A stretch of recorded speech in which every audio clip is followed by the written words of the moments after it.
Simple people will never understand our art, barked the great chef at his brigade of eager young cooks.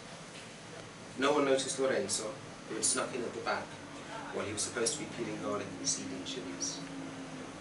My menu, elegant and intellectual, serves two purposes. It discourages the ignoramus from even entering these hallowed premises, and is testament to my prowess. The entire brigade worked for free, happy to be repaid in Chef Legros's wisdom, knowing also that, with 6 months under their belts, they could land any job in the country. One set about preparing a terrine of foie gras and lightly smoked raw mackerel in aspic. As an aside, I actually had that dish once. I'm not going to say where, it was really gross. Another, the signature moonphone that would adorn it. A third began desiccating lobster tails. These would be crushed to a powder and served with a silver straw. Legros's wry comment on modern excess. Legros himself sat in his office and pondered over a brandy, whilst his daughter Denise oversaw the preparation with expressionless eyes. Lorenzo was a long way from the remote mountain village that was his home. He missed his mama's stews, her soups, her cakes and her pasta, but he wanted dearly to learn from his new master. His wide-eyed gaze followed the others around the kitchen as he tried to decipher what they were doing, and more importantly, why. Lorenzo had never seen food of this caliber, and he could not yet understand it. With his heart in his mouth, he whispered, "Excuse me, chef." Ignored, he repeated louder this time, "Chef Legros." "What do you want?" came the taut reply. "Pardon me, I came here only to understand.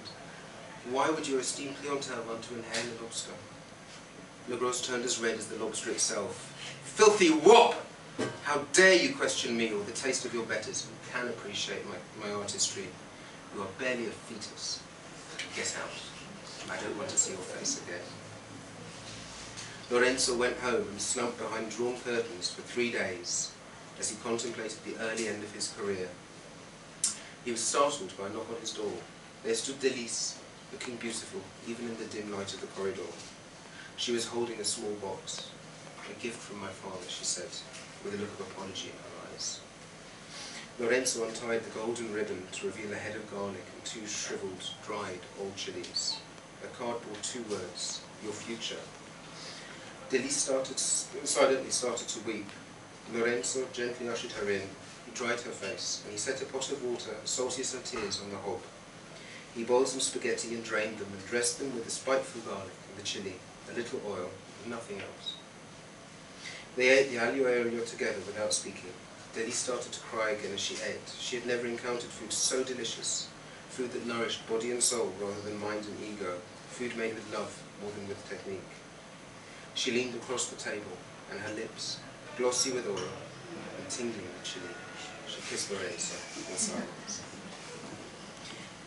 This food that they're eating, which is really simple and basic, for me is really an exaltation of humanity. It's us at our best, where we don't mess with things too much.